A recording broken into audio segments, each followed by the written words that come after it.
eu sou o Magela e esse é mais um programa da série Diálogos sobre Ciência e Natureza. Há muito se chama atenção para a destruição da Amazônia brasileira e suas consequências para o Brasil e o mundo. Nosso convidado de hoje conhece como poucos esse assunto.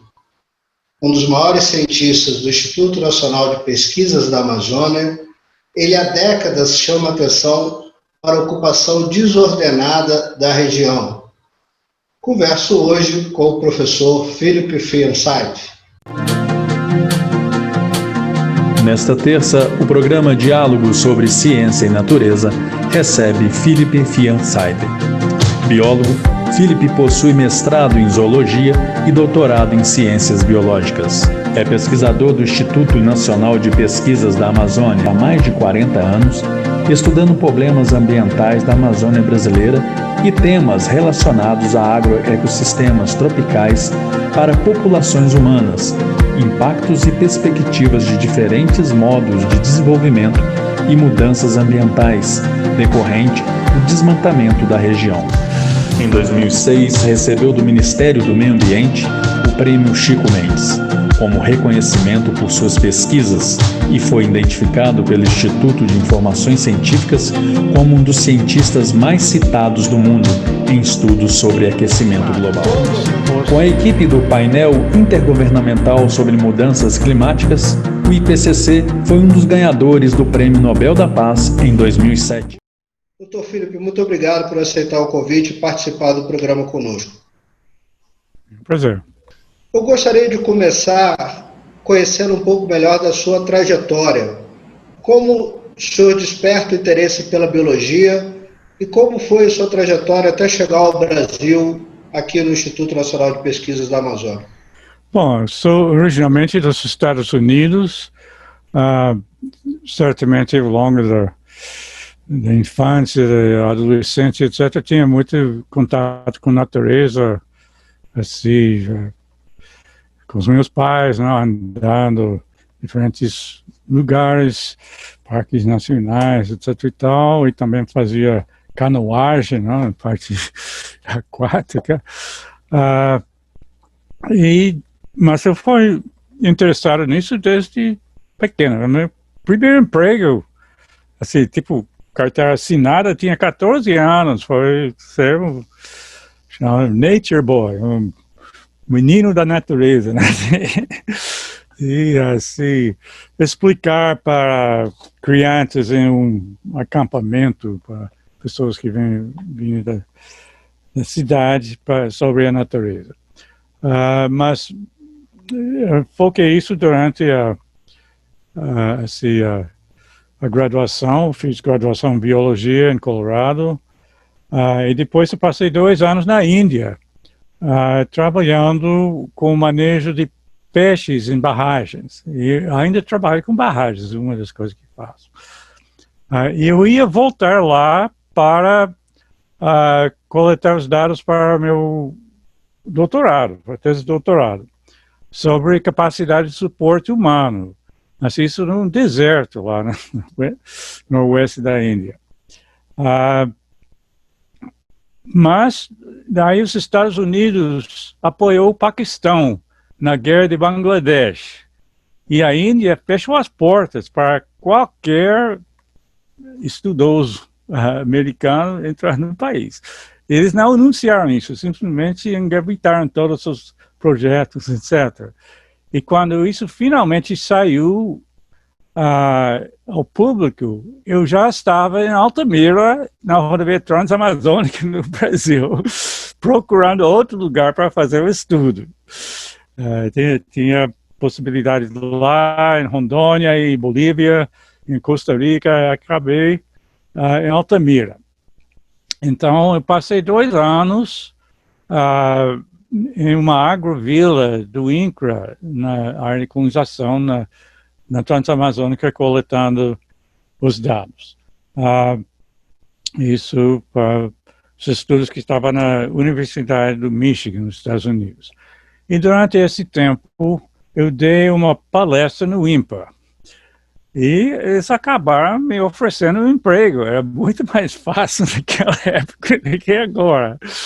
Então, foi direto, depois de terminar o doutorado, isso em 78. Então, estou no INPA há 42 anos, mais os 2 anos na Transamazônica no Pará, há 44 anos aqui.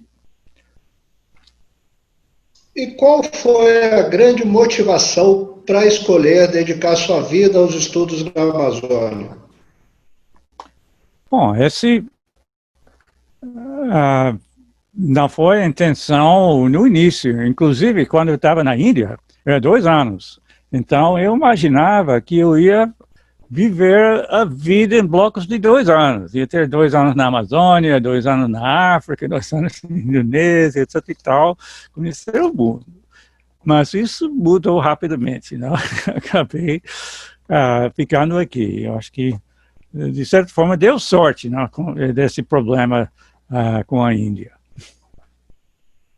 Quando o senhor chegou ao Brasil, certamente o senhor já conhecia, já tinha estudado sobre a Amazônia, mas o que o senhor presenciou, o que o senhor enxergou, era muito diferente do que o senhor imaginava, do que o senhor tinha estudado? Bom, eu sempre se vê muitas coisas. Eu tinha algum conhecimento de floresta tropical em Costa Rica antes de chegar aqui, mas mesmo assim é diferente, né? Com muitos outros problemas. Mas certamente a Transamazônica, na época, era uma coisa notória no mundo inteiro, não? Aí, abrindo a Amazônia, etc. E realmente eu cheguei na frente de construção da rodovia em 73, quando eu estava procurando um lugar para trabalhar. E aí passei um pouco de tempo nas áreas de colonização com os colonos. E era assim, uma aprendizagem rápida, tinha que ser. E naquela época, quer dizer, década de 70, o senhor já percebia uma preocupação a nível nacional e a nível internacional sobre a destruição da Amazônia? Bom, tinha gente preocupada, sim, sobretudo na parte internacional. Tem que lembrar que era durante a ditadura, ninguém podia criticar coisas do governo aqui no Brasil.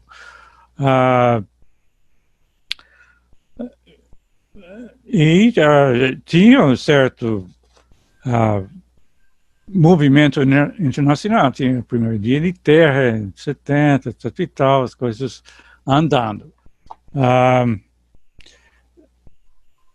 O Brasil estava do outro lado, né? Em 72 tinha aquele conferência em Estocolmo, onde a posição do Brasil foi que ia desmatar, fazer o que quiser, ninguém podia falar nada, e o governo estava até fazendo propaganda, tinha anúncios nos jornais dos Estados Unidos, convidando empresas para ir para o Brasil, porque não tinha nenhum controle de poluição, nenhuma restrição sobre nada, como parte do incentivo.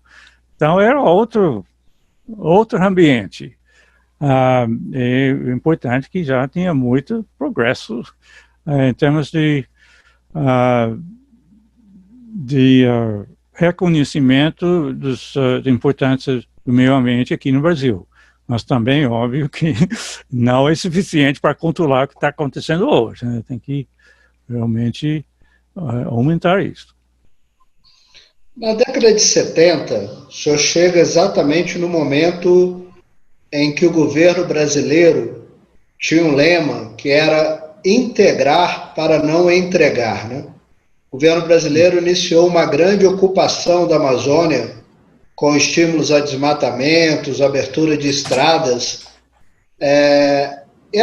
Historicamente, a Amazônia tem sido ocupada de forma irracional, sobretudo com estímulos governamentais? Bom, irracional quando se considera os impactos do desmatamento, irracional de outros pontos de vista, né? Embora muito do discurso oficial não se traduzia em os benefícios que eram proclamados, né? A Transamazônica era para trazer pessoas do Nordeste, onde tinha o grande seca em 1970, e ia resolver o problema de pobreza no Nordeste. Ele fez praticamente nada nesse sentido. Também ia produzir grandes quantidades de produtos agrícolas, etc., que também não aconteceu. Então, esses objetivos não foram realizados. Agora, também tinha motivos geopolíticos, né, dizendo que tinha perigo da Amazônia ser invadida pelo resto do mundo, tinha que ocupar, etc. e tal, para não entregar. Bom, obviamente foi ocupado. Agora, se realmente tinha essa ameaça de ser invadido daquela forma, é questionável. A abertura de estradas na Amazônia parece ser um grande erro. Investir em hidrovias é uma solução mais coerente, mais viável? Bom, são para finalidades diferentes, não? As hidrovias são muito mais viáveis para transporte de cargas, por exemplo. Transportar soja, coisa assim, coisa pesada, minérios, é muito mais viável por hidrovia do que por estrada. No caso da Transamazônica, não estava desenhado para transportar coisa, a não ser essa produção que não aconteceu, para levar do Altamira, por exemplo, para outras partes do Brasil. Mas era mesmo para trazer pessoas para lá e ocupar, nesse sentido ele serviu. Certo. Uma curiosidade, o senhor chegou a conhecer Chico Mendes, não? Conheci, sim. Eu estava, bom, no Acre, e também eu estava com ele só 9 dias antes do assassinato. E realmente o perigo foi evidente. E qual foi a importância dele para a conservação da Amazônia?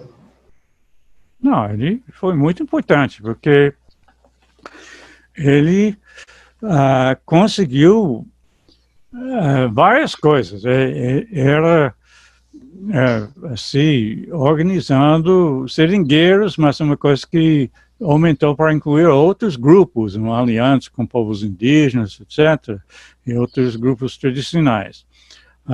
E as reservas extrativistas, eu estava com ele, né, lá dentro da primeira reserva, que hoje faz parte da reserva Chico Mendes, no dia que foi criado.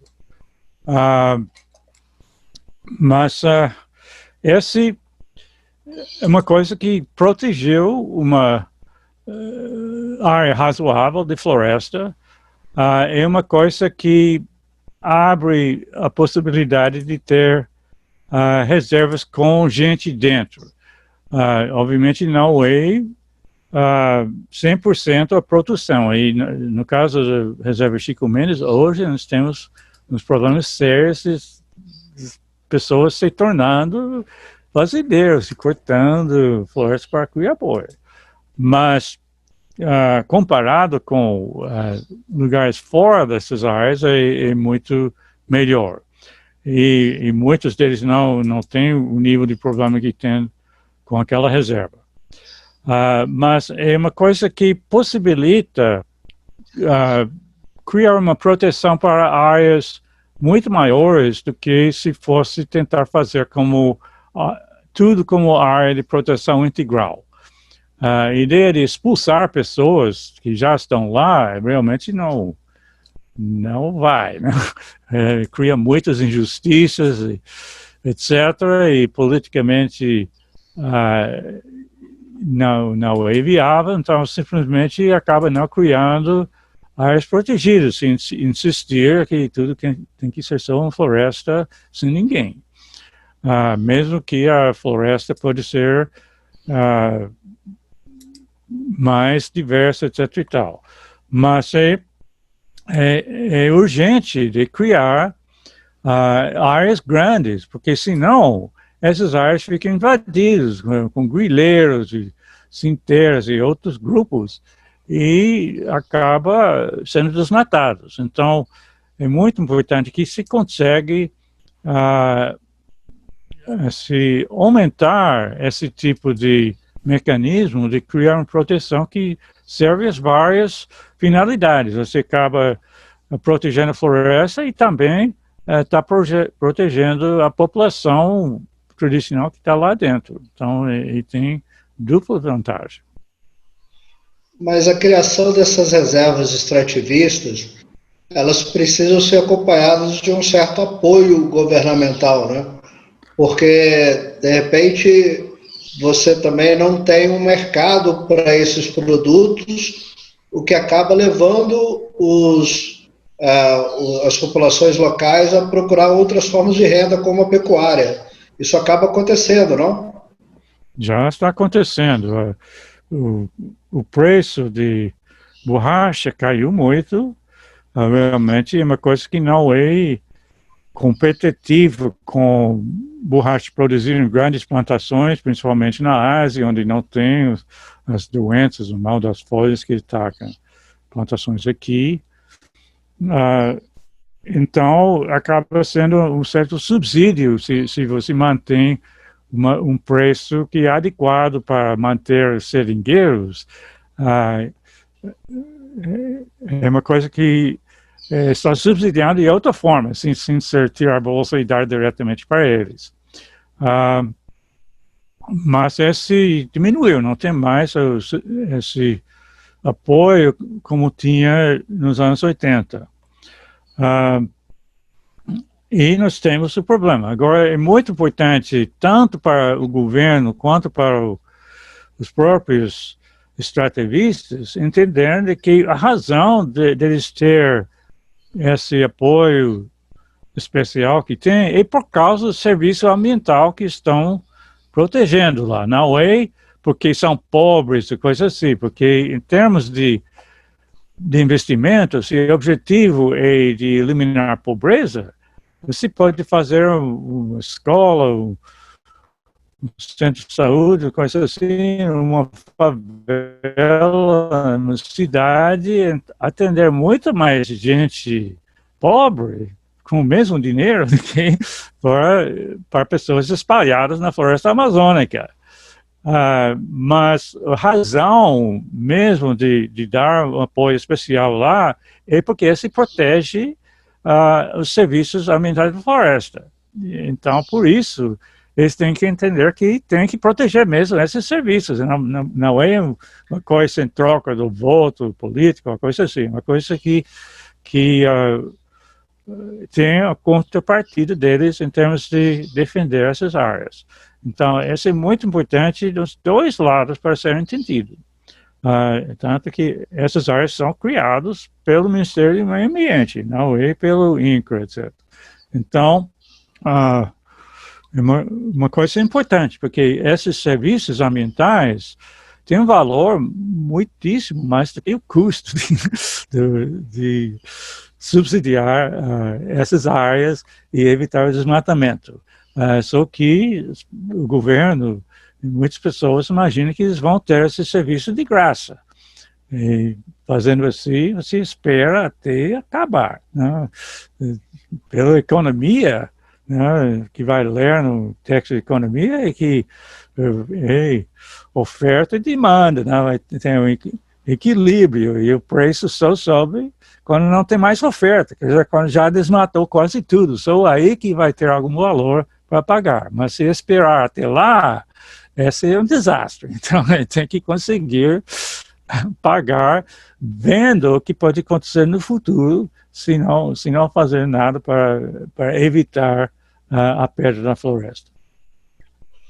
Doutor Felipe, a grilagem de terra terras ainda é o grande problema da Amazônia, é o principal? É um grande problema e já está aumentando, né? Nós estamos já com a terceira lei de grilagem que está pendente no Congresso, né? O que era o projeto o MP 410, agora é um projeto de lei. Mas já tinha 2 outros aumentando a área que podia ser legalizado e sempre mudando a data, né? Quer dizer, entrar uma linha na areia. Tudo que antes dessa data pode ser legalizado, mas depois não. E daí, poucos anos depois, faz um outro e vai perdoando mais. Então, a presunção é de que quem vai entrar, invadir, grilar, etc., vai ser premiado depois, vai ser tudo anistiado, eles vão ganhar os títulos, etc. Isso é um incentivo muito grande. E já está acontecendo. Na rodovia BR-319, e o caso do momento, né?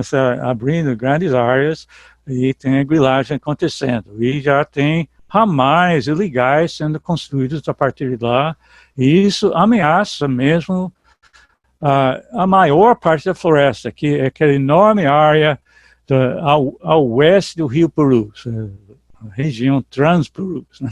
De lá até a fronteira com o Peru, tem uma enorme área de floresta intacta, mas esse que está segurando a situação em termos ambientais. A parte leste da Amazônia é muito desmatado, o que não foi desmatado é super degradado, com incêndios, exploração madeireira e tudo mais, mas a parte oeste está intacta justamente porque é difícil chegar até lá, não tem estradas. Mas esse é prestes a mudar. Nós temos o 319 em Manaus, Porto Velho, que é um projeto do governo para construir essa estrada e já com toda essa atividade antecipando aquilo, levando na direção desse grande bloco de floresta. E tem planos para as estradas que abrir tudo aquilo, tem um grande projeto de gás e petróleo também, que isso é um incentivo para fazer mais estradas ainda. É uma coisa muito em perigo. E esse realmente é o que segura a biodiversidade, o que segura o estoque de carbono, evitando o aquecimento global, e o que segura a reciclagem de água, que é essencial. Isso que leva água para o sudeste do Brasil, São Paulo, Lavras, Minas Gerais, inclusive, recebe água da Amazônia. E durante o pico de chuva lá, que é dezembro, janeiro, fevereiro, até 70% da água está chegando da Amazônia, não diretamente do Oceano Atlântico, porque quando a zona de influência tropical fica mais ao sul, os ventos não conseguem passar por cima dos Andes mais altos, e faz uma curva e leva toda aquela água, vapor d'água que saiu das árvores na Amazônia para lá. E se a Amazônia passa a ser uma grande pastagem, por causa dos incêndios e mudanças climáticas e tudo mais, vira uma savana, outra vegetação, essa água não vai mais para lá. A chuva vai cair uma vez e a água sai pelo rio Amazonas para o oceano e não vai ser reciclada pelas árvores para poder ser transportado até o resto do Brasil. É bom lembrar que em 2014, São Paulo quase ficou sem água para beber. Se tivesse demorado poucos dias mais, a maior cidade do país teria ficado sem água, por outras razões, não por desmatamento na Amazônia. Mas já chega com essa outra variação aos limites. Imagine se não tivesse a floresta para suprir a água que precisa para fazer chuva lá. Muito sério, né? Aos longos das décadas de 70 e 80, o mundo estava mudando de visão com relação à conservação da natureza e despertando mais claramente, mais objetivamente para a importância da conservação. O Brasil, como o senhor lembrou, estava na contramão, né? Principalmente durante a Conferência de Estocolmo, chamando o mundo para trazer sua poluição para cá. Recentemente, num artigo publicado no dia 16 de julho, no periódico científico americano Science, intitulado As Maçãs Podres do Agronegócio, da Agroindústria Brasileira, mostrou que aproximadamente 20% das exportações de soja e carne bovina do Brasil à União Europeia provém do desmatamento ilegal.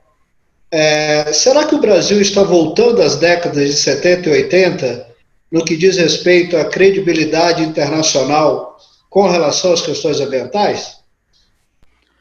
Bom, é evidente que tinha uns baques a essa credibilidade, desde que começou o atual mandato presidencial em 2019, obviamente tinha muito retrocesso, né, desfazendo os regulamentos, deixando assim, a boiada passar, nas palavras do ministro. E tem um discurso que tem comunicado fortemente a mensagem de que pode violar leis ambientais e depois vai ser perdoado, etc. Isso é muito forte.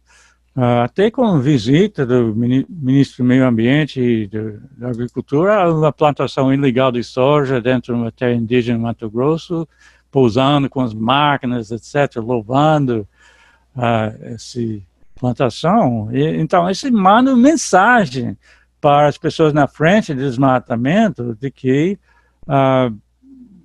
tudo bem, eles podem violar qualquer restrição e será perdoado, e passa por grupos de WhatsApp, etc., igual o Dia de Fogo, no ano passado, quando fazendeiros organizaram para queimar todo no mesmo dia para mostrar serviço para o presidente.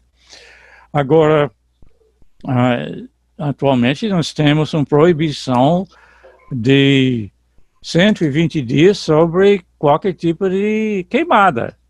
E nós estamos tendo recorde de queimadas, inclusive já estamos, se não hoje, então amanhã, passando o número de focos de fogo detectado pelo INPE do que tinha em 2019.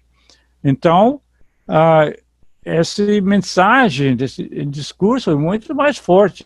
As queimadas não é uma coisa igual uma torneira, onde você pode desligar e parar na hora. Mesmo que todos os fogos que está vendo lá hoje são ilegais, ainda estão acontecendo. Então, é uma coisa que tem a sua própria dinâmica, né? Então, de conhecimento do mundo, quando tem um discurso de que os incêndios são causados por indígenas, etc., pessoas no mundo já sabem que isso não é o caso. Então, essa é uma coisa importante para ser revertido. Não dá para continuar assim, mas também não é fácil de reverter o dano que foi feito. Revertendo, mudando mesmo a posição com relação ao meio ambiente, não apenas discurso para fora. Então, é evidente que tem muita coisa que precisa ser feita. Doutor Felipe, na década de 80, se popularizou muito a ideia da Amazônia como pulmão do mundo. Essa ideia é um pouco equivocada. A Amazônia, na verdade, ela é muito mais importante como reguladora do clima, não é isso? Qual é essa relação da Amazônia para o equilíbrio do sistema global? Bom, é importante esclarecer que não é o pulmão do mundo no sentido de super oxigênio para a atmosfera, né? Como,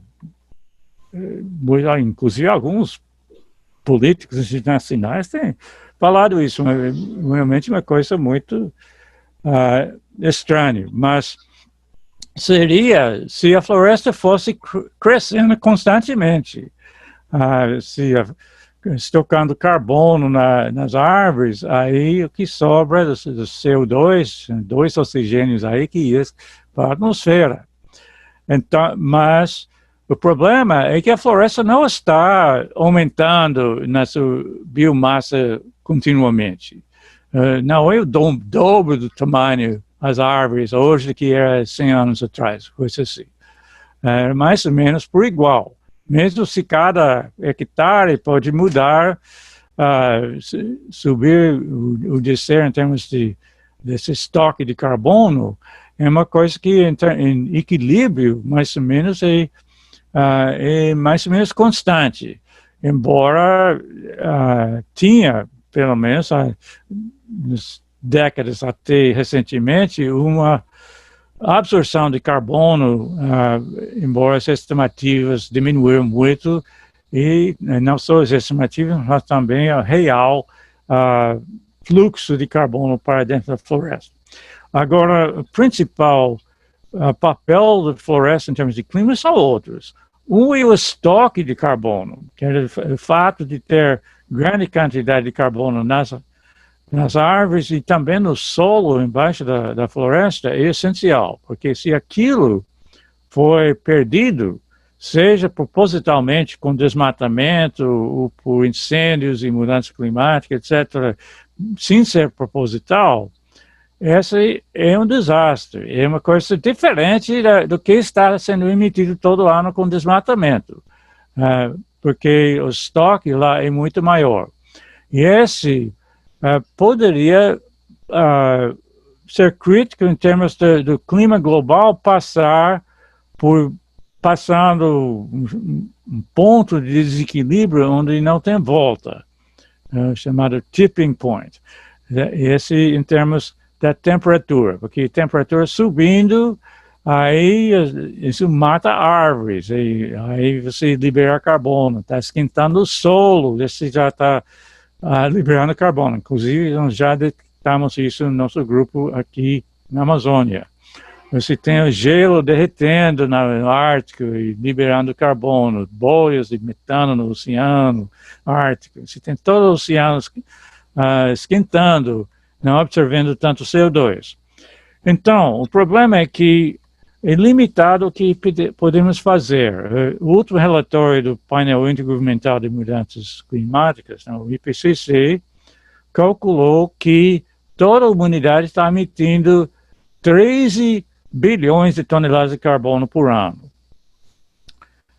Então, o máximo que podemos fazer é de não emitir mais nada. Se não queima mais um barril de petróleo, não corta mais uma árvore, é só 13 bilhões de toneladas de carbono. Agora, se o que está saindo, porque a floresta, a Amazônia está queimando em Califórnia, na Austrália, etc. e tal, se tem todas essas outras coisas que não são propositais acontecendo, então, esse somando a mais do que 13, ele fica fora de controle, ele fica cada vez mais quente, mata mais floresta, sai mais, você tem uma bola de neve. E mesmo sem chegar a todos esse por Amazônia, por exemplo, vai somando as outras coisas que estão acontecendo e dificulta o mundo conseguir segurar a temperatura dentro de um limite que não leva a isso. Então, esse é um papel da floresta.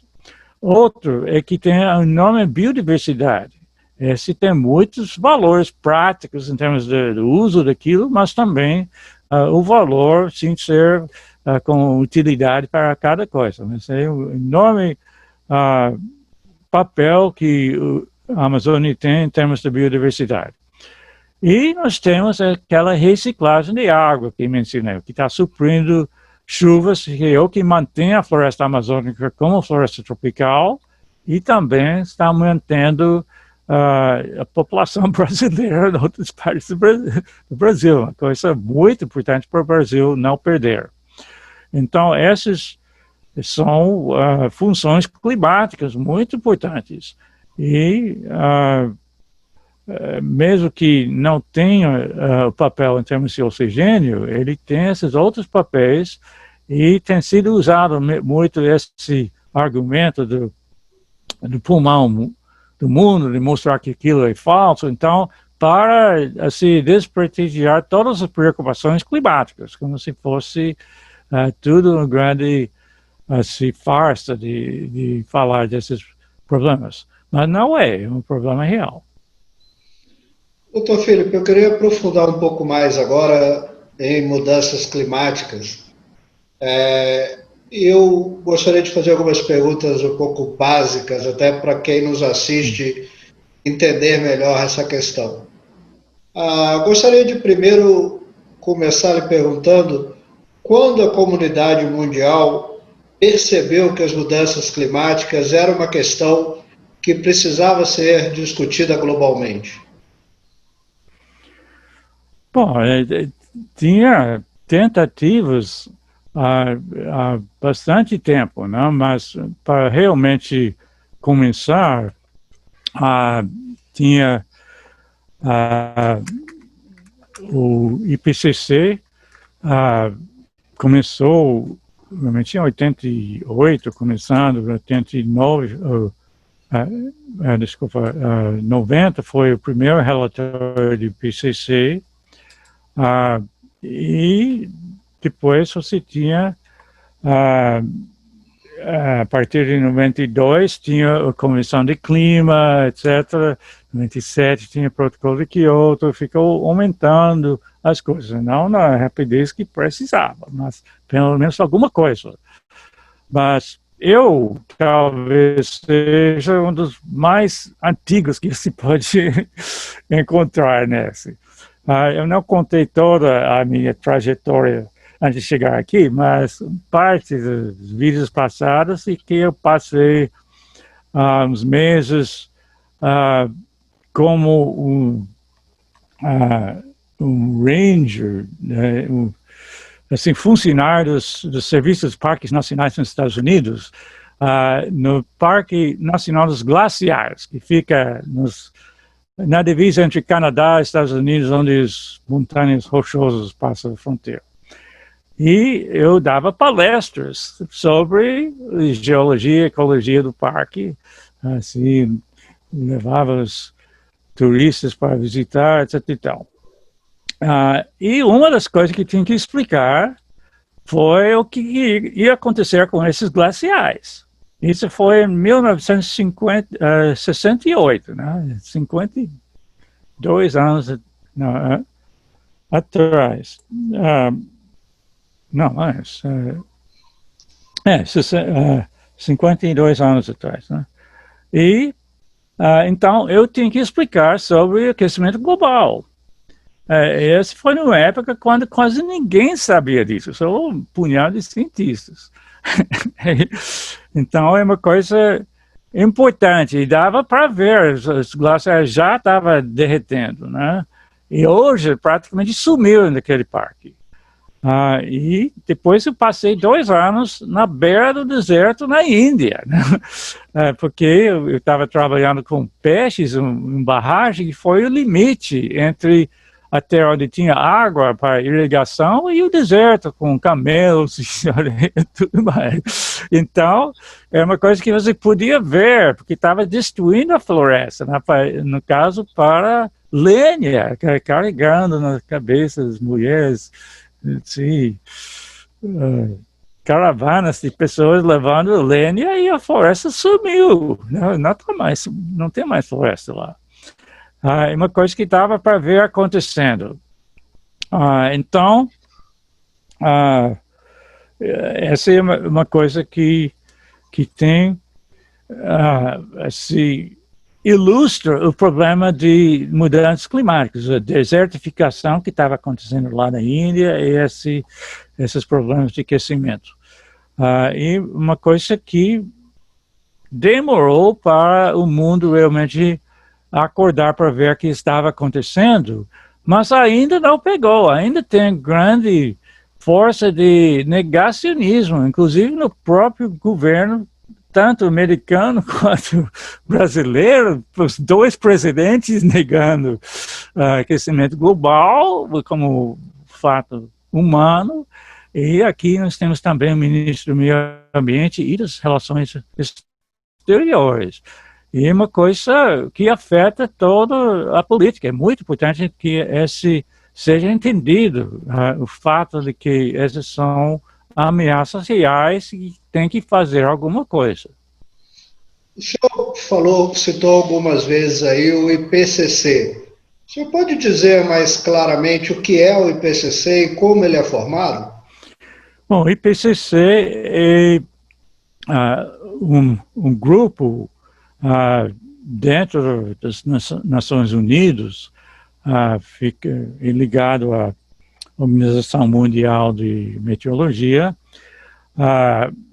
e foi formado para se formar um consenso, uma revisão do conhecimento científico sobre mudanças climáticas para poder subsidiar as negociações internacionais e as decisões sobre o que fazer. Depois de ter a Convenção de Clima, ficou se alimentando mas começou antes da Convenção. E é composto de uns 2.000 e poucos cientistas, né, que vão participando de tudo de forma voluntária, ninguém paga para isso, para contribuir a isso. E, então envolve muitas viagens para reuniões e escrever esses relatórios. Você tem já 5 grandes relatórios, chamados relatórios de avaliação feitos, e dezenas de relatórios especiais sobre assuntos. Um deles foi sobre florestas tropicais, né? Eu participei disso, já participei de meio dúzia de relatórios. E está trabalhando no 6º grande relatório. E cada um desses grandes é composto de três grupos de trabalho, cada um tem um volume de mais ou menos 1.000 páginas, um sobre a ciência da mudança climática, outro sobre os impactos, e a terceira sobre a mitigação e adaptação. Então, esses assuntos são tratados em detalhe nesses relatórios, e para cada um se faz um resumo oficial. E essa é uma coisa política, né? Todos os países têm que concordar nesse resumo. E leva dias assim, para debater linha por linha esse resumo. Então, é para refletir o que está no relatório, mas você tem uma influência política naquilo que sai nos resumos. O Brasil, inclusive, não, nos Estados Unidos também, não tem tido papéis muito bons em termos dessa negociação final sobre o que sai em alguns daqueles sumários. Mas esse, então, é o que vai se basear as negociações. Então, é uma coisa muito importante. Inclusive, ganhou o Prêmio Nobel de 2007 para um dos relatórios. Né? Todos nós ganhamos uma placa bonita para colocar na parede. Muito merecidamente. Uma questão que sempre aparece e que algumas pessoas às vezes têm dificuldade de entender é que às vezes falamos em mudanças climáticas, às vezes falamos em aquecimento global. E muitas vezes o inverno está mais rigoroso. Muita gente usa esse discurso para falar que não tem aquecimento global. Como é que é isso? É mudança climática, é aquecimento global? O que na verdade ocorre? Bom, mudança climática é um termo mais abrangente do que aquecimento global. Inclui essas outras coisas que eu falei, reciclagem de água pelas árvores, etc. É uma coisa de mudança climática, mas não é aquecimento global. Aquecimento global é aumentar a temperatura do planeta, que é causado pelos gases de efeito estufa, como o gás carbônico, metano, N2 ou outros gases que vão sendo lançados, tem naturalmente, tem nem todos, mas CO2, por exemplo, tem uma coisa naturalmente lá que é muito importante para manter o planeta habitável, né? Se ver como que é. Aqui em Manaus, por exemplo, nós estamos praticamente no Equador e nós temos uma temperatura habitável. Se você sobe nos Andes, nessa mesma latitude, é tudo congelado. E a única diferença são 5.000 metros de ar que nós temos acima da gente aqui em Manaus, comparado com quem está lá em cima dos Andes.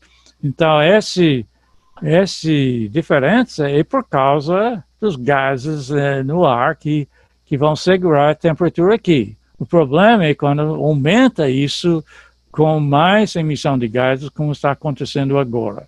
Daí causa muitos problemas. Então, aquecimento global é uma coisa que está acontecendo por causa da ação humana e é muito perigoso em termos de mudar temperaturas, aumentando. E, ironicamente, isso pode levar a episódios frios, né? Sobretudo durante o inverno, porque você tem, por exemplo, em volta do Polo Norte, você tem um vórtice, uma circulação de ar, tem no Polo Sul também, um ciclo de ventos que faz a volta do mundo, se separando essa parte polar do resto da atmosfera. E com o aquecimento, isso está dando mais energia, está ficando, alargando esse círculo. E às vezes você tem desvios maiores, então você acaba com ar polar chegando a lugares que antes não tinha esse tipo de evento. Então, dá a impressão de que não pode ter aquecimento global, porque tem esse frio enorme, mas isso não é o caso. Realmente é aquecimento que está acontecendo e os dados sobre a temperatura do planeta mostram claramente que é completamente fora da faixa da probabilidade que pode explicar por causas naturais. Muitos negacionistas falam, por exemplo, dos manchas solares, que é uma coisa que realmente afeta a temperatura do planeta, né? Porque tendo mais manchas solares é um sinal que o Sol está soltando mais energia, são grandes tufões lá no Sol. Então, isso muda as temperaturas em um ciclo de mais ou menos 11 anos. E tem outras mudanças que são por causa do deslocamento da órbita da Terra em volta do Sol, que fica cada vez mais distante e depois fica aproximando ciclos que vão de 11 mil anos, e tem outro de 100 mil anos, desse outro tipo de ciclo. Só que esse não explica o que está observando hoje. É completamente fora da faixa. E se fosse esses fatos naturais explicando, se teria um aumento da temperatura por igual subindo na coluna da atmosfera, mas acontece que aquece mais justamente na camada onde está acumulando esses gases de efeito estufa, coisa que não dá para explicar com essas explicações dos negacionistas. Maravilha. Doutor Felipe, o que é o Acordo de Paris e por que ele é tão importante? É muito importante, que foi a primeira vez que tinha um compromisso para limitar a temperatura do planeta. E também porque inclui praticamente todos os países do mundo. Estados Unidos sendo um dos únicos que não está lá. Mas é bom lembrar que o presidente do Brasil também ameaçou sair e essa ameaça continua em pé.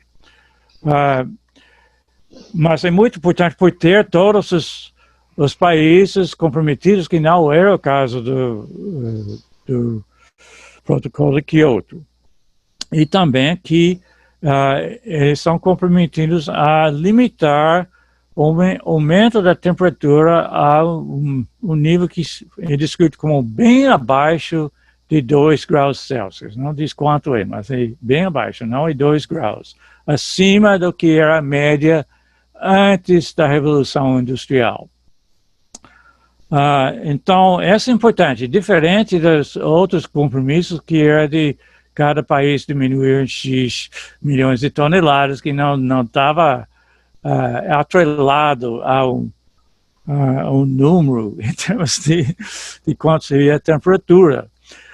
E é bom lembrar que para não passar esse limite, tem que compensar não apenas o que todos os países estão emitindo propositalmente, com combustível fóssil e desmatamento, mas também essas outras coisas, os incêndios florestais, todas as tundra derretendo, tudo isso, alguém tem que compensar, senão a temperatura vai subindo. Então é uma coisa muito maior. A parte fraca é de que não tem um compromisso assim, com penalidades de não para cada país, que só pode emitir X de carbono e se passar, então teria que comprar crédito de carbono de algum lugar no mundo, etc., ou fazer alguma coisa para cumprir a promessa, como tinha no caso do protocolo de Kyoto para os países ricos, né, que estava dentro disso. Então, esse é um problema, mas foi o necessário para conseguir esse acordo global com todos os países entrando. Então, é um grande avanço, é muito importante que seja mantido e que seja mantido o compromisso em termos da temperatura. E também tem um cláusula ali dizendo que os países, além de segurar a temperatura bem abaixo de 2 graus Celsius de aumento, eles têm que fazer esforço para não deixar passar de 1,5 graus. Essa foi uma coisa inesperada, mas as ilhas no Pacífico, que são ameaçadas até sumir do mapa por causa do aumento do nível do mar, eles conseguiram convencer os diplomatas de aceitar esse outro compromisso. Então, é muito importante manter isso. Compromissos são assumidos, né? Essas convenções são muito importantes, mas como garantir que elas sejam cumpridas? Bom, essa é uma coisa que continua, quer dizer, se tem negociações continuando, todo ano tem uma conferência dos partes, etc. É importante que seja aumentar os compromissos e que seja negociado maneiras que têm consequências, né? Quer dizer, não é suficiente ter apenas objetivos, que são o que você quer fazer, mas se passar e não fazer, fica por isso mesmo, né? Uma meta implica que se não faz aquilo, você vai ter alguma consequência. É muito importante que isso aconteça. Doutor Filipe, essa relação entre temperatura e gás carbônico parece que é algo que gera discussões também, né? Existe uma relação direta? Quem é o causador e quem é a consequência? Quem cresce como consequência de quem? Bom, é uma coisa que interage, quer dizer, as duas coisas acontecem. Aumentando a temperatura, isso leva a mais emissão dos gases, esquentando o solo, por exemplo, que está liberando carbono, formando CO2, aí esquenta mais o solo, uma coisa que é uma retroalimentação positiva, um ciclo vicioso que fica crescendo. E o inverso também pode acontecer, se fica esfriando, vai ter menos emissão e vai descendo. Mas não é só simplesmente causa e efeito de um lado só, é uma coisa que vai nas duas direções. Agora, em termos desse ser controvérsia, o que causa o que, Eu acho que é mais discussão sobre o termínio das épocas glaciais, né? Quer dizer, dá para mostrar que o CO2 não aumentou muito antes de mundo esquentar e derreter o gelo, etc. Então, não foi isso que causa, mas o inverso, que esquentando, aí está liberando o CO2. É verdade que as épocas glaciais são controladas por outra coisa, que em outra escala de tempo. Essas são controladas por aqueles migração do planeta, da órbita do planeta, afastando do Sol ou aproximando do Sol. Então, essa é uma coisa que vai levar o planeta a esfriar ou esquentar, que não tem nada a ver com a quantidade de gás na atmosfera. E daí você puxa, por causa disso, a quantidade de CO2. Mas o que estamos falando aqui é uma coisa de uma escala que não é de dezenas de milhares de anos. Estamos falando da escala de um século, algumas décadas. E nessa escala, o que está controlando o clima é justamente esses gases de efeito estufa. Então, é importante distinguir entre os dois. E é exatamente essa escala de tempo que nos leva a ter certeza que as mudanças climáticas e o aquecimento global são consequências da atividade humana, do homem moderno? Tem muitas evidências de que é por causa disso. Tem muito mais informações agora do que antes sobre quanto é a emissão da humanidade, né? E uma coisa que vai acumulando no ar. Tinha descobertas assim importantes que não se sabia, por exemplo, de que muito do calor estava sendo absorvido pelos oceanos profundos. Isso foi descoberto em 1999, antes disso não se sabia. Então, levou tempo para ter medidas de temperatura, perfis espalhados pelos oceanos, etc., para realmente constatar isso, que tinha bilhões e bilhões de joules de energia estocados lá. Isso explicava por que não estava esquentando a atmosfera quanto que calculava que deveria estar esquentando. Mas com esses dados agora bate quase perfeitamente os modelos. Então, é uma coisa que mostra, no caso do IPCC, eles fizeram simulações do clima com os gases assim, emitidos pela humanidade, e sim, dá para calcular a faixa de incerteza em volta dessas curvas, e claramente são separados. A curva com gases humanos e sem gases humanos. Em termos de estatísticas, é altamente assim, significativa a diferença. Houve a conexão das mudanças climáticas com a expansão de doenças, sobretudo as zoonoses? Existe sim, assim, aumenta a área onde pode espalhar os vetores para essas doenças, os mosquitos que carregam malária, dengue, etc., vão conseguir chegar mais aos lugares que eram frios demais para essas espécies. Então, isso vai expondo mais da população do mundo às doenças. E existe um discurso antigo no Brasil sobre a matriz energética brasileira ser uma matriz limpa, porque é baseada em hidroeletricidade. Eu sei que o senhor é um crítico desse discurso e tem estudos que mostram que as hidrelétricas são emissoras de gases de estufa, não é isso? Tem, sim. O senhor pode explicar um pouco esse mecanismo para a gente? Tá. Bom, as hidrelétricas na Amazônia são um lugar onde tem floresta tropical, em primeiro lugar. Então, é uma floresta com muito mais biomassa do que outros lugares.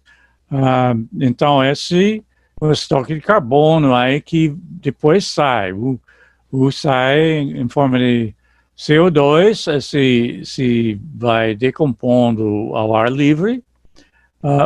O que vai decompor no fundo do reservatório, onde não tem oxigênio, não pode formar CO2 sem oxigênio. Então, a decomposição termina em metano, que é CH4. E esse metano tem muito mais impacto por cada tonelada do que o CO2.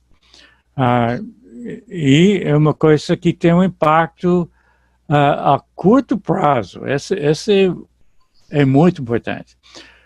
Primeiro, a emissão das duas coisas, CO2 e metano, vai ter um grande pico nos primeiros anos, quando a floresta que estava lá vai ser convertido em gases de uma forma ou outra.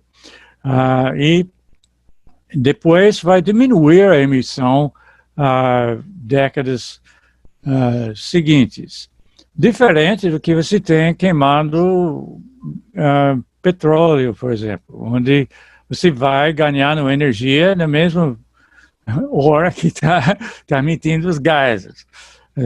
Com barragem você emite muito antes de ganhar coisa de volta. Então, esse é muito importante em termos do impacto sobre o clima.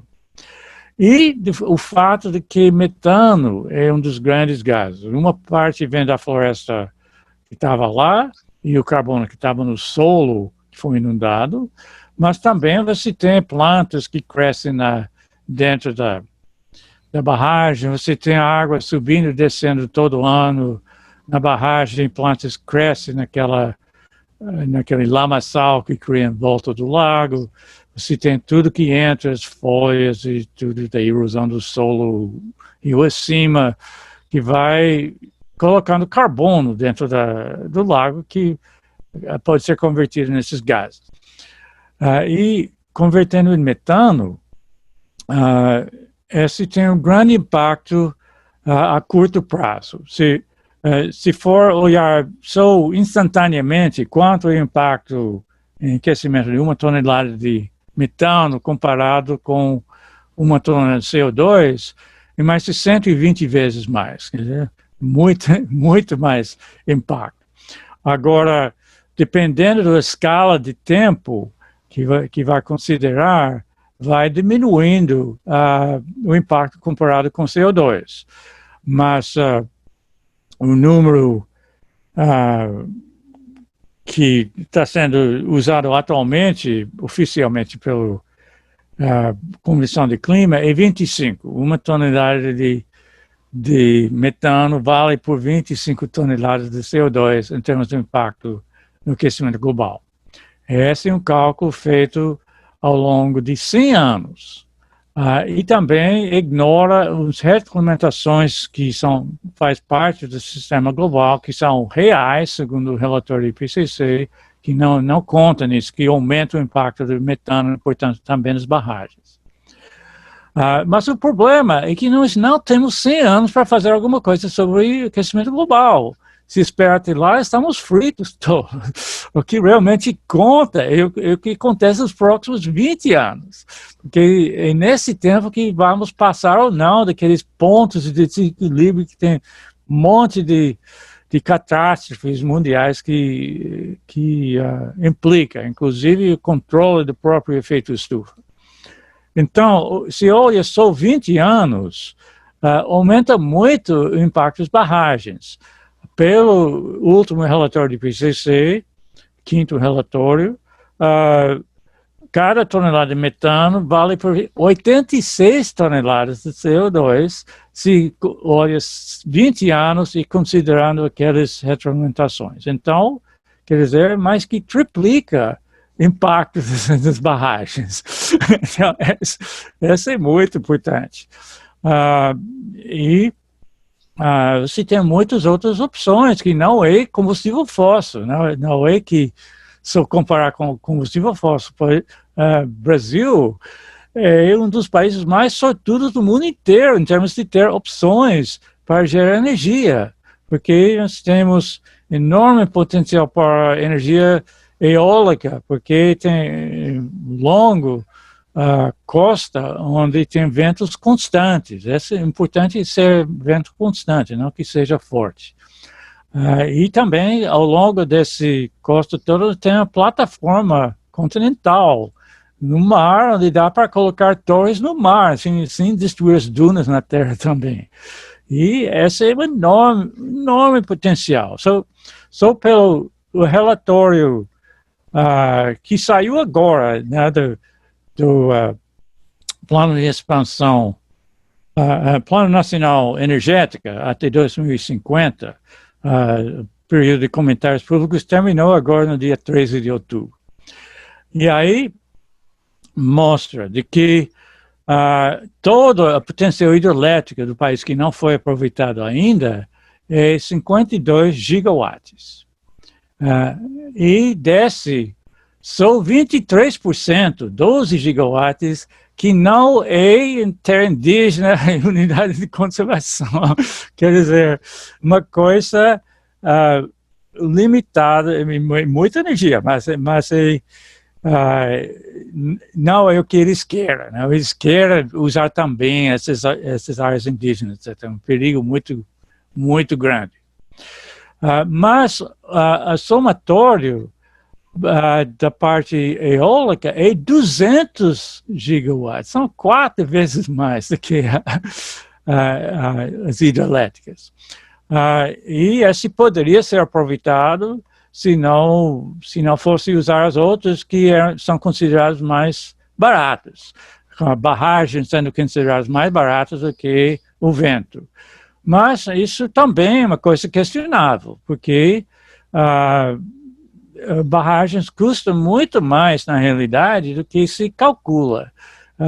Tinha em 2014 um trabalho publicado com o levantamento de centenas de barragens no mundo inteiro, que mostra que o padrão normal é para custar muito mais para construir e começar a gerar energia do que se prevê na hora de tomar a decisão para fazer a barragem.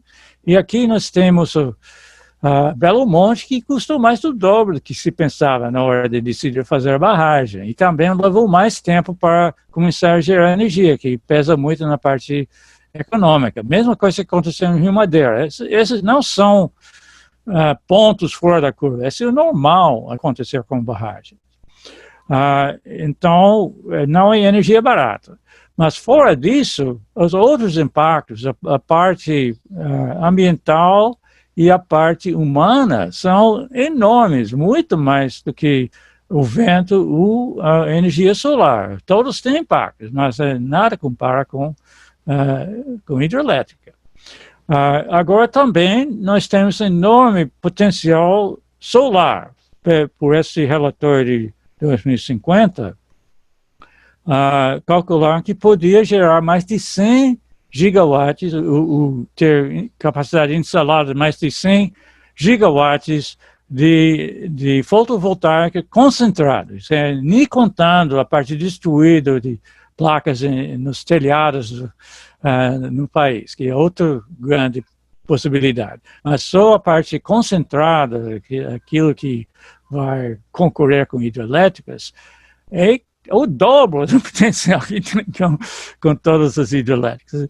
Então, esse poderia ser usado também, segundo o relatório, caso que tivesse alguma inibição para aproveitar toda a potencial eólica e também toda a parte hidrelétrica. Então, é uma coisa que tem muita possibilidade de resolver em termos de gerar energia sem ter esses impactos todos. Mas também tem enormes possibilidades de não usar tanta energia. Uma coisa mais óbvia é de não exportar energia. Estamos exportando alumínio, por exemplo. Essa é uma coisa que tem pouquíssimo benefício para o Brasil. Não? E 1,5 empregos para cada gigawatt-hora de energia para fazer alumínio primário. E a única coisa pior, também estamos exportando com essa energia. Então, basicamente, aquilo é energia elétrica, é uma forma que se coloca no navio e leva embora. Não? E quem vai ser beneficiado são os países compradores, e quem sofre impacto são os povos indígenas, ribeirinhos, etc., na Amazônia, nos lugares desses hidrelétricos. Então, isso aí não resolve todo o problema. São 7% da eletricidade do Brasil, mas tem um belo monte só ali. E também se tem outras coisas, chuveiro elétrico, por exemplo, uma coisa mais marcante. O Brasil é um dos únicos países do mundo que usa chuveiro elétrico para esquentar água para banho, coisa super ineficiente. E dá para esquentar água diretamente com energia do sol, sem passar por eletricidade qualquer. Segundo o Plano Nacional de Mudanças Climáticas de 2008, o Brasil usa 5% de toda a eletricidade no país só para esquentar água com chuveiros elétricos. É outro belo monte. Então, desde 2008, esse é o objetivo do governo para acabar com o chuveiro elétrico. Mas o que foi feito? Que eu vi, não foi feito nada. Então, são muitas diferentes oportunidades que não seja fazer cada vez mais hidrelétricas, mas hidrelétricas têm um enorme lobby por trás, empreiteiras e todo mundo que vai se beneficiar economicamente. É muito importante de mudar o rumo nessa parte energética. O senhor acha que o aquecimento global é uma ameaça à segurança nacional brasileira? Absolutamente. O Brasil é um dos países que vai sofrer mais com isso. Em 2015, né, estava sendo feito o relatório Brasil 2040 pelo governo. E, de repente, a presidente Dilma demitiu os dois autores principais e reprimiu o relatório. Depois saiu, os autores publicaram um capítulo de livro, etc. Mas isso mostra um cenário catastrófico até 2040, que é só daqui a 20 anos. Com uma grande diminuição da chuva no Nordeste e parte norte do Sudeste, pode diminuir até 50% a quantidade de chuva ali. E são dezenas de milhões de pessoas que vivem lá. Então, para onde que eles vão? Provavelmente alguns deles, inclusive, vêm aqui para a Amazônia. Aí tem outro impacto. Mas o que realmente preocupou mais o governo foi uma região no Pará onde ia diminuir 25% a 35% a chuva. Esses são o local dos 3 principais rios para hidrelétricas, né? O rio Tocantins, o rio Xingu e o rio Tapajós. E esse basicamente inviabiliza barragens na Amazônia, porque a produção de Belo Monte, por exemplo, é projetada a cair 50%. E até todas as barragens, não só naquela área, vão diminuir a produção bastante. Não é apenas a quantidade de água, também é a época quando se tem água, porque se tem menos água na época do vazante, quando precisa de cada gota de água para gerar energia, e o que tem na época do enchente não pode aproveitar todo de qualquer forma. Então é uma coisa que diminui mais do que a chuva total vai diminuindo. Então é uma coisa grave. Afeta a floresta amazônica, você tem incêndios florestais, que é uma grande ameaça para a floresta, fica bem mais provável acontecer quando a temperatura é maior e quando tem as épocas seca mais prolongada, que é o que é previsto, não só previsto, já está acontecendo na Amazônia por causa do aquecimento global. E você tem também mais grandes secas, com o El Niño, que está aumentando a frequência de grandes El Niños, e do outro fenômeno no aquecimento no Oceano Atlântico, que deu as grandes secas de 2005 e 2010. Aumenta ainda mais rapidamente do que El Niño. Então, essas coisas são devido ao aquecimento global. Essa é uma coisa muito importante que desde 2013 se admite no IPCC de que o El Niño é causado por aquecimento global. Quer dizer, tinha antes desse recente aquecimento, mas a frequência está ligada a isso. Então, esse significa que é uma coisa que dá para saber quanto é culpa de cada país até cada indivíduo fazendo aquilo. E essa é a ameaça à própria floresta amazônica. É bom lembrar o que aconteceu em 2015, né, quando tinha o último grande El Niño. Só na área perto de Santarém, onde tem uma reserva extrativista, no Arpiuns, queimou 1 milhão de hectares. 1 milhão de hectares em um incêndio só. Esse matou metade das árvores, principalmente as árvores grandes. Leva uns 2 anos para morrer, mas morreram. Então, é um exemplo, uma coisa que ameaça o resto da floresta, não é só a parte proposital de desmatar. E aquele foi só um incêndio, tinha outros também. Então, esse realmente é muito importante para evitar que saia do controle e vai esquentando, porque senão vai perder a floresta amazônica com todos aqueles serviços de chuva em São Paulo e Minas Gerais, etc., que também são importantes. E até que ponto esse cenário de grandes queimadas que nós estamos vivendo esse ano no Brasil, na Amazônia e no Pantanal, já são reflexos das mudanças climáticas e não apenas de ações criminosas? Bom, esse ano não é um ano de seca fora do normal, e nem o ano passado, 2019. Né? Então, esse que choca mais, que você tem todo esse incêndio sem ser um ano de extrema seca. Então, o indício de como que poderia ser as futuras secas que vão ser mais frequentes e vai ter mais incêndios ainda. Então, nós temos, em termos de explicação, o que realmente mudou é a atuação do governo, né? Essa mensagem de que você pode desmatar, queimar e tudo não vai ser punido, é uma coisa que já espalhou assim, nas frentes de desmatamento na Amazônia, é muito importante que seja revertido. Doutor Filipe, eu queria já partir daí para o encerramento, mas queria algumas últimas reflexões do senhor.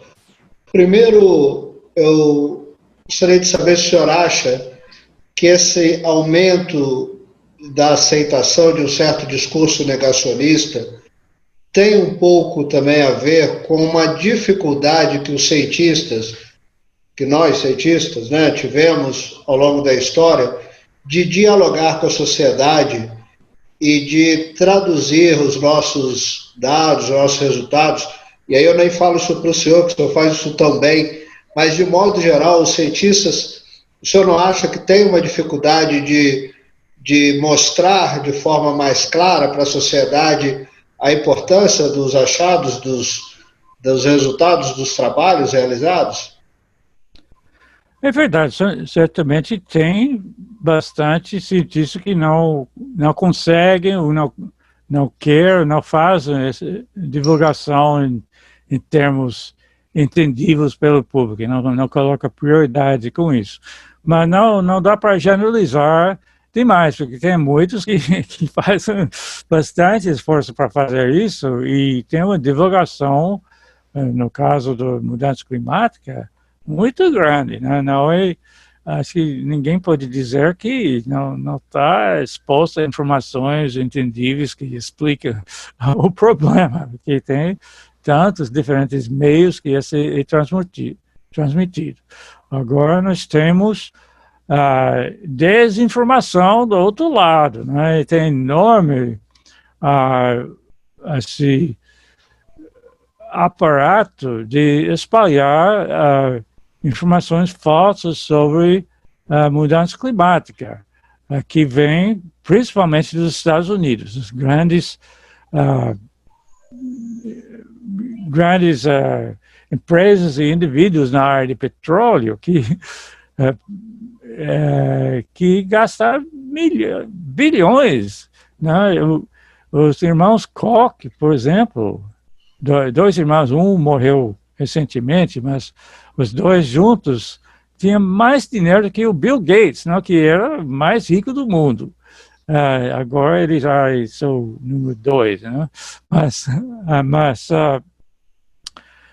impressionante, eles estavam usando essa fortuna para financiar dezenas e dezenas de grupos de negacionistas e espalhar notícias no mundo inteiro, e aí tem outros grandes fontes. Então, realmente é uma coisa que não é limitado aos Estados Unidos, né? Mesmo que começa lá, ele tem um efeito.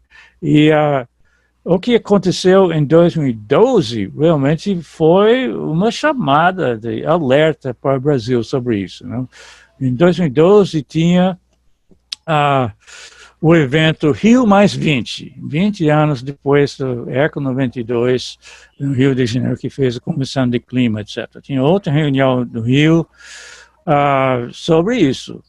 E nos 2 meses, esse foi em junho de 2012, 2 meses antes, toda a mídia, grande mídia brasileira, deu cobertura 100% aos negacionistas, não permitia mais ninguém falar mais nada. Era Rede Globo, Bandeirantes, Revista Veja, Folha de São Paulo, Estado de São Paulo, toda grande imprensa. Como que explica? Tem aquele famosa entrevista do Jô Soares convidando um negacionista para dizer que o aquecimento global foi maior falácia da história, etc. Ninguém do outro lado para explicar que não. Foi direto, 2 meses. Como que explica que aconteceu aquilo? Tinha Molion chamando cientistas de clima de terroristas, uma página inteira dada no Folha de São Paulo. Como que explica aquilo? Não permitiu ninguém falar nada do outro lado, né? Eu tentei, mas foi bloqueado, ombudsman, etc. e tal, não tinha como. Então, é um exemplo, tem essa força dentro do Brasil, não é apenas Estados Unidos, então, onde tem esse problema. É muito importante reconhecer isso. Relembro que eu tenho uma coluna semanal no site da Amazônia Real, que tem mais de 500 textos. Toda semana sai um texto, e tem uma série sobre esses negacionistas no Brasil, que tem muita mais informação lá, links e referentes. Recomendo dar uma olhada naquilo. Maravilha. E o senhor acha que é possível pensar em conservação da natureza no mundo moderno sem valorar economicamente recursos naturais? Não, tem que valorar os recursos naturais. Agora, se decide o que vai exportar. Quer dizer, o Brasil já não exporta muitas coisas que decidiu que tem impacto demais, né? Por exemplo, desde 1965 não exporta pele de onça, coisas que antes exportava, né? Aí, de 65, com o Código Florestal, não exportava mais madeira em tora, né? E depois tem o moratório de exportar mogno. Tem um monte de coisa assim que decide que, mesmo que o mundo quer pagar para aquilo e comprar, o país não precisa. Então, se tem que decidir o que é bom para o país decidir. Não é que somos partes do mundo globalizado, somos obrigados a exportar tudo que é mais barato de extrair aqui do Brasil. Então, é importante ver as coisas que têm mais danos. Um caso que acho óbvio é o alumínio, óbvio o impacto dessas hidrelétricas que estamos aceitando, basicamente importando os impactos do consumo do resto do mundo para cá. Então é importante olhar cada recurso natural e ver qual a vantagem para o país e se realmente deve estar exportando aquilo ou não. E qual o futuro o senhor vê para a Amazônia? A conjuntura, a Amazônia está indo na direção errada, né? Desmatando mais, convertendo floresta em pastagem, sendo empurrado inclusive pela soja, né? Essa revenda de terras, inclusive no cerrado, não apenas na floresta, de pecuaristas para plantadores de soja, está levando à formação de novas fazendas na Amazônia. Vende a terra que vale mais para cada hectare em Mato Grosso e leva dinheiro, compra uma grande área de floresta no Pará e vai desmatando. Então, se tem uma coisa muito forte que está destruindo a floresta. E o que tem que fazer é reconhecer o valor dessa floresta para o país, que através dos serviços ambientais, uma coisa que valem muito mais do que ganhe destruindo a floresta, vendendo madeira e plantando essas outras coisas. Mas não tem uma maneira de transformar isso ainda num valor monetário que está segurando a floresta. Esse é um peixe que eu estou tentando vender há mais de 30 anos. Apesar de alguns avanços, realmente é muito longe. Mas o governo tem que representar o interesse de todo o país, não é só o lucro do indivíduo que está desmatando. E tem que ver o custo, o impacto disso e agir de maneira que muda o comportamento das pessoas que estão desmatando a Amazônia. Desses anos todos de luta pela conservação da Amazônia, qual a sua melhor lembrança, professor? Não sei. São muitas coisas. Não tem muitas vitórias que dá para comemorar que salvou tal coisa, mas eu acho que pelo menos as informações que se produz são úteis. Não? O cientista não tem nenhum poder, nem deve ter, em termos de tomar as decisões, mas as informações que a gente produz têm que ser usados e eles apontam em direções que são diferentes do que está acontecendo hoje. Então é muito importante que essa informação esteja lá e que o resto do processo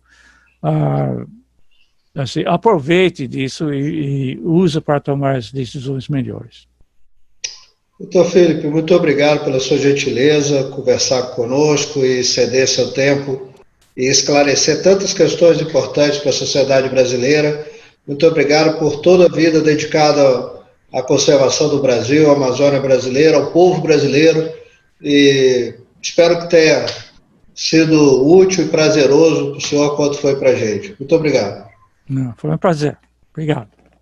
Esse foi mais um Diálogo sobre Ciência e Natureza.